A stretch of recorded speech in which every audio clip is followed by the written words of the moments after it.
Aw, isn't Blue's baby super cute? Ugh, I got the Funko Pop of Blue and Beta together. They're just freaking adorable. Don't you want to pet a dinosaur? Have you ever wanted to pet a dinosaur? I kind of wanted to pet a dinosaur in the past. People talk about it all the time, how they just want to like cuddle up to a really big cat like a lion or something. And trust me, I want to do that.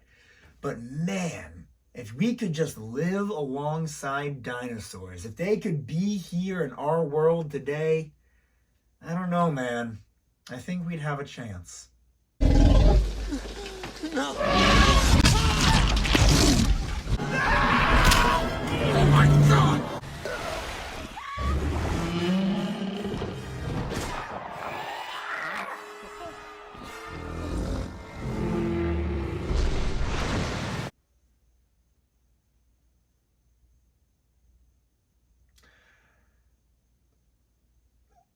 On second thought, it's probably a good thing that we don't live alongside dinosaurs.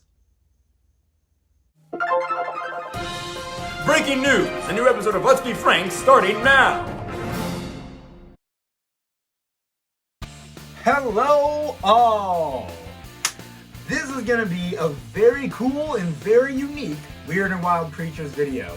Not only is this a dinosaur themed one, so we get to fully focus on the monsters of the past today, but since this coincides so well with the release of Jurassic World Dominion, which released in theaters today, the Friday before the video goes up, which is tomorrow, I thought it very fitting to do an all dinosaur themed video today. So at the start of this video, I'm going to talk about 5, not the usual 7 creatures, but just 5 dinosaurs, monsters of the past, that we've commonly seen throughout the Jurassic movies. Isn't that cool? You know, really popular figures, like, no spoilers, but like the Tyrannosaurus Rex, probably, not probably, the dinosaur of the Jurassic franchise. And we're going to talk about 4 more that I'm sure you're familiar with. And then, once I am all finished with the 5 dinosaurs, we are going to talk about Jurassic World Dominion, because I just got back from seeing the movie. You can tell I'm really hyped right now, because I did thoroughly enjoy the movie, but I'm not going to give you any more than that right now. We're going to talk about that a little bit later. For now, let's go ahead and jump into the one and only category today, the monsters of the past. Alright, we're going to go ahead and start off with, like I was saying earlier, the most famous dinosaur in the entire Jurassic franchise, the T-Rex. What an iconic dinosaur. Now before I jump into this, I do want to mention, you'll notice a lot of the dinosaurs in previous Weird and Wild Creatures videos are super colorful, vibrant, multiple different colors, reds, yellows, greens, and blues. Well, Mr. T-Rex here, well, he's his commonly seen brownish tan color. A lot of the more popular, more commonly known dinosaurs do have more realistic colors to them. They're kind of an interesting thing Weird and Wild Creatures decided to do. But anyway, this big boy stood up to 16.5 feet tall and up to 37 feet long. Like I said, big boy, and its weight got up to 14,000 pounds. Not the biggest dinosaur out there, but definitely close to it. What's funny is that the card actually refers to the T-Rex's little arms as legs for some reason. But as we all know, its front legs, hands, whatever, are practically useless, as it cannot grab anything with its 2 claws, and they're too short and stubby to really do anything. Interestingly enough, fossils of the T-Rex have only ever been found in North America. A lot of dinosaur fossils you can kind of find all over the world, not the T-Rex. Only here in the great US of A, and I guess Canada and Mexico are also part of North America. So some scientists have argued that even though the T-Rex has a very terrifying presence, it actually was kind of a wimp. The back of the card even states as much. Some scientists think that it mainly only scavenged, ate things that were already dead. And this is an off-card thing, but modern day, because again, the Weird and Wild Creatures cards came out in like freaking, I thought the card would say, many years ago. But some scientists have even speculated that the T-Rex, its teeth weren't strong enough to even eat meat, and that it mostly ate plants. But I don't know if we can really buy that. That's pretty much hearsay, right? I like to think that the T-Rex was a big old meat eater, just like the Jurassic movies lead us to believe. One more thing about the T-Rex, its eyes, instead of being on the side of its head, are actually just enough on the front to give it depth perception, making it even like more terrifying of a predator.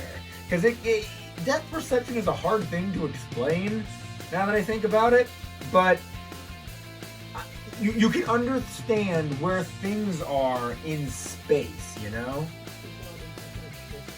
Sure, the ability to, like, I'm able to tell that my hand is here and grab here. Without depth perception, you could stop short because you don't know how far away that thing really is, you know? Does that make sense? Good. Alright. The card doesn't give a lot of info on the T-Rex because it's a very simple dinosaur, but simple isn't bad. Simple just means that it's big, it's bad, and it knows it. So let's now move on to the next dinosaur, and probably the Jurassic franchise's favorite dinosaur besides the T-Rex. The next dinosaur up is the Velociraptor. Yeah, we're talking about blue today. The Jurassic franchise definitely makes these guys seem a little bit bigger than they really are. Being only 6 feet long, I say only, it's still pretty long, 6 feet long, 2 feet tall, and weighing up to about 33 pounds. But don't let their size fool you. These small dinosaurs can take down ones much larger than them, and they often attack herbivores in packs, just like the Jurassic movies say they do, in order to take down the biggest prey possible. So every time we talk about a monster of the past, we always talk about how deadly dangerous their teeth are. But velociraptors in particular have teeth like steak knives. They're jagged on the end of them, or on the back side of them, I mean. And the teeth are set backwards to keep prey from escaping. So when the velociraptor locks down on its prey, the teeth will not allow you to run away unless you leave a large chunk of flesh behind. But it wasn't just the teeth you had to watch out for, no. As Dr. Alan Grant himself said, he slashes at you here, or here, or maybe across the belly, spilling your intestines. The point is, you are alive when they start to eat you.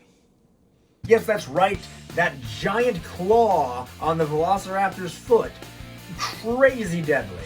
It can be used to slice open your belly, or, more modernly, used to go right for the jugular, killing you instantly. Not that slicing over your stomach wouldn't kill you instantly, but I think that you may live for a little bit longer with the belly open.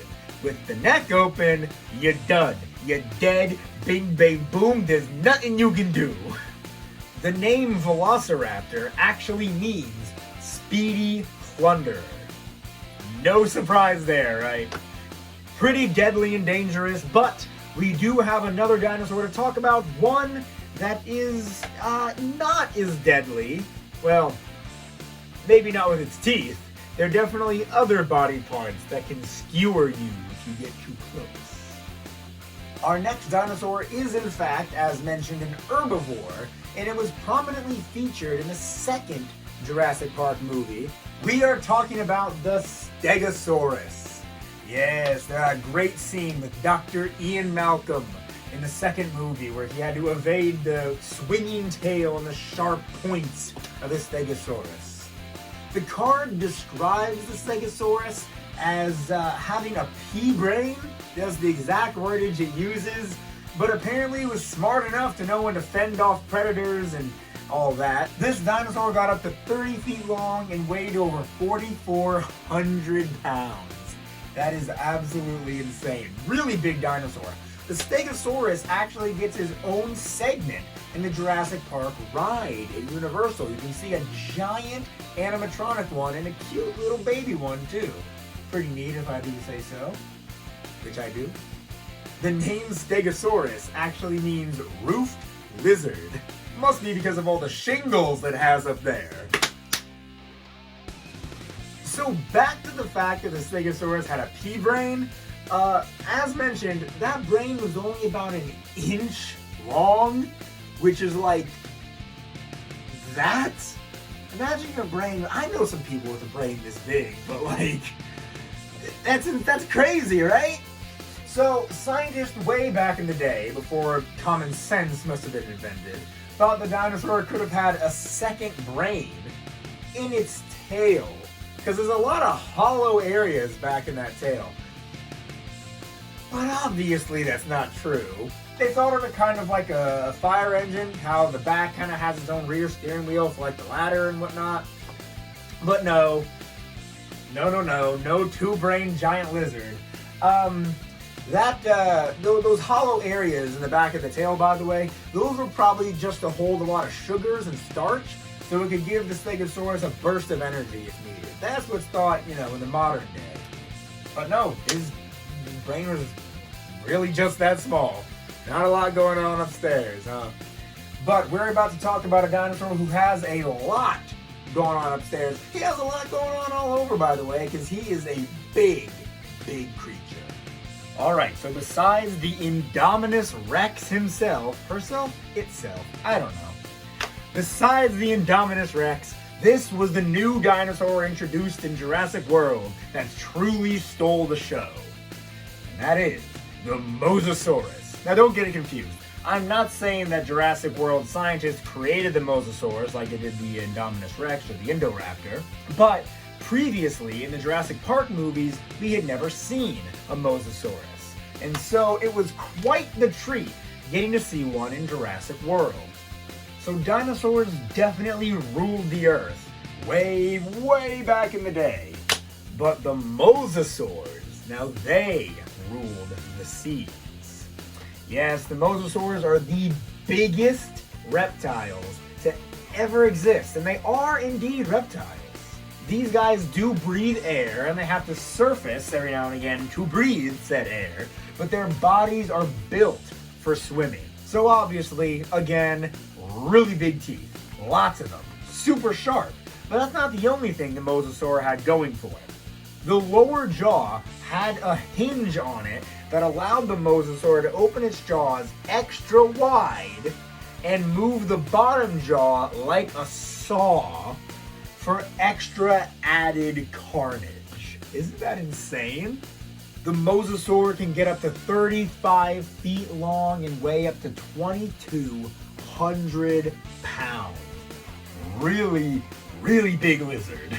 I mean, you really wouldn't expect this guy to be a lizard though, right? I keep calling him that. You might even be tempted to call him a fish, but I swear he's not. This guy is a true lizard just with fins. Not all Mosasaurs had these sharp teeth though. Some had more rounded teeth, making them more suited to eating clams and mussels on the ocean floor, opening them up and getting the delicious, so delicious, insides. Oh, mussels sound really good right about now. So unlike the majority of reptiles, Mosasaurs actually give live birth. And unlike most reptiles again, they do it at sea. And as soon as the baby Mosasaur is born, it's already like adept to swimming and everything. But I think it's about time we start talking about our final dinosaur of the day. And this dinosaur is prominently featured in the new Jurassic World movie. All right, ladies and gentlemen, our final dinosaur of the day, the Gigantus.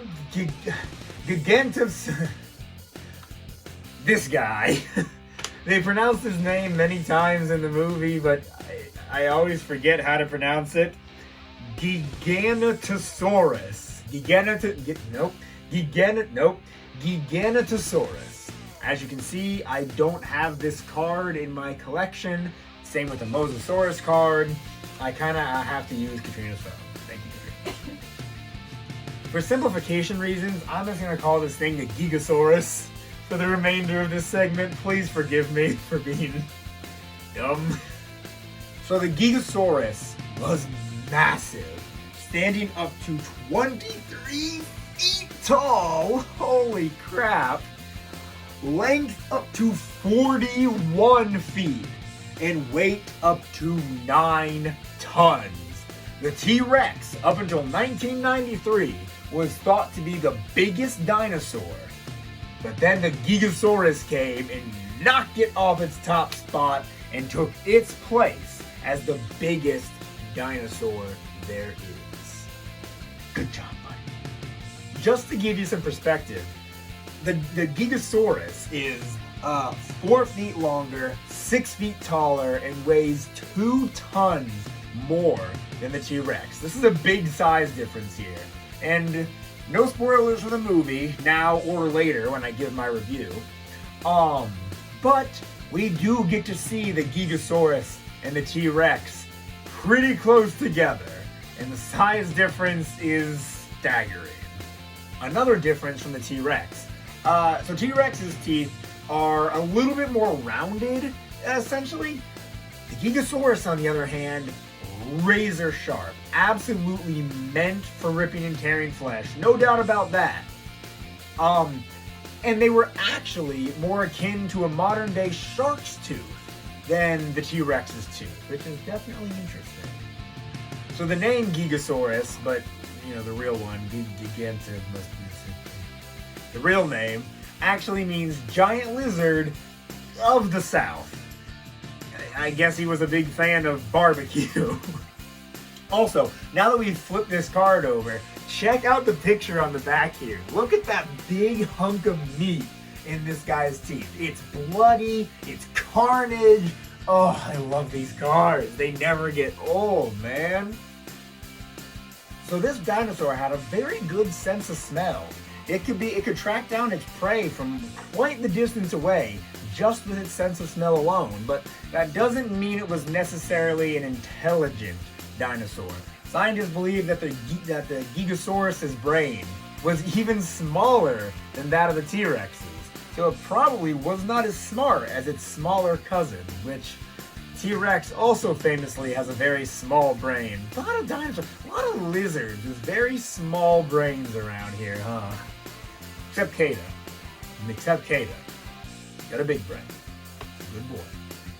But that's all I'll say about the Gigasaurus. You'll see him more when you go and watch Jurassic World Dominion for yourself. But now it's time for the review. My review of Jurassic World. I just saw the movie, so let's talk about it. Wow, this series never gets old. It was a pretty safe movie, I'll say, with a fairly muddied storyline. I'm gonna be honest. I don't really like to nitpick movies like this because it's all about the suspense, right? You go into a big monster movie, which these in a way kind of are, and you just expect to feel suspense, watch people get eaten, and see awesome dinosaur fights. You know, ever since the first Jurassic Park movie, we've got to see cool dinosaur fights, and it never gets old. But I do want to mention the fact that the story, we followed a lot of different people's storylines. Like this, again, this is not a spoiler because most of you watching have probably seen the trailer. It brings back all the old characters and combines them with the new characters, but they don't really meet up till like halfway through the movie, the old and the new. And so, which is fine, but that leaves for a lot of jumping around between different plots and everything, especially when the new characters all get separated from each other and the old characters are all separated from each other, and we're following like 5 different parties all at once. It's quite a bit. So that's probably my only real complaint with it. It just felt really disjointed for a while. But all in all, just getting to see all the new dinosaurs they decided to throw in, which, let me tell you, there's this one dinosaur, crap, I forget the name of it. Okay, so I had to look up the name of the dinosaur, and boy, I do not know how to pronounce this, so we're gonna try. Therizinosaurus. Boom. That's what I'm gonna go with. Therizinosaurus. Totally freaky. Probably the freakiest dinosaur in the entire movie. And there was another new dinosaur in the movie, one we've already talked about, of course. I keep wanting to call it the Gigantomachiosaurus or whatever, but they pronounce it with like a harder G, the Giga. Thank you, Katrina. The Gigantosaurus. Shouldn't it be Gigantosaurus? I don't know. I think it should be Gigantosaurus. But the biggest carnivore ever, we actually got to see it in the movie. Oh, so cool. That, the Gigasaurus, and the other one with the feathers on the ice. No way I can remember all these dinosaur names, right? Who can be expected to remember them all, huh? The Pyroraptor. I had one of those in the Jurassic World mobile game, which was very fun. Everything from seeing the cool Atrociraptors to, man, that was a really cool scene. Really cool chase scene on the bikes. And the whole underground, some of this maybe, is that spoilers? A lot of cool stuff in this movie, guys. If you're a big fan of this series, I would assume you've already seen this movie last night, which is the night I saw it and the night I'm recording this. But goodness gracious me, if you haven't seen this movie, it's not a perfect send-off to the Jurassic franchise, but boy is it a good one. I thoroughly enjoyed it. I do think the Jurassic franchise has had better movies. Obviously, the first Jurassic Park and first Jurassic World are like the two best in the entire franchise. I'm actually a really big fan of the third Jurassic movie. And Fallen Kingdom wasn't as bad as people thought it was. It was okay. Anyway, that's my review. I'd probably give the movie as a whole like a 7.5. Which is, you know, I don't think a 7.5 out of 10 is a bad rating. A lot of people think anything below like an 8 or a 9 is like, ooh, abysmal. But no, a 7.5, good movie, muddied storyline, but you should definitely see it. I highly recommend it. But with all that being said, thank you guys so very much for watching. It has been such a pleasure to do another Weird and Wild Creatures for you guys. I've been wanting to do an all dinosaurs themed one for a while, and it worked out because I kept pushing it off and pushing it off. I don't know why I did, but apparently I did know why I did. I pushed it off so it could perfectly align with the release of the new Jurassic World movie. I did not do that on purpose. But going forward, let's pretend that I did. Thank you all so much for watching. If you like this video, why don't you give it a like and subscribe if you have not already. Follow my Instagram and Facebook at Let's Be Frank 2020. And follow my TikTok at Let's Be Frank TikTok. I really ought to post there more, but the stuff I do post is very good. Very, very good. So definitely go check that out. With all that being said, once again, gonna repeat myself, thank you, truly thank you for watching. And I'm gonna repeat myself a second time, subscribe! We've been getting so many subscribers lately, guys. Thank you. Truly, thank you. Until next time!